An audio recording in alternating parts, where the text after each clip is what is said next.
धावून आला काळ विफळला श्रावण बाळ हे आई गे दीर्घ फोडिली हाक तो पडला जाऊनी झोक ये राजाच्या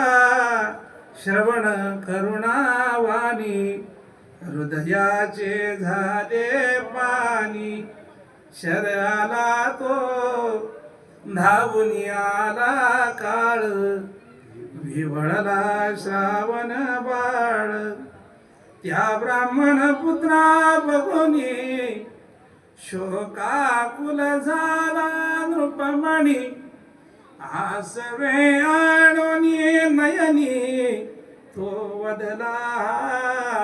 हंत तुझ्या नाशाला मी पापी कारण बाळा मी एकुलता पुत्र कसा घाला मजवरती अवचित आला शर आला तो धावून आला काळ विवळला श्रावण बाळ का आला होता श्रावण बाळ त्याला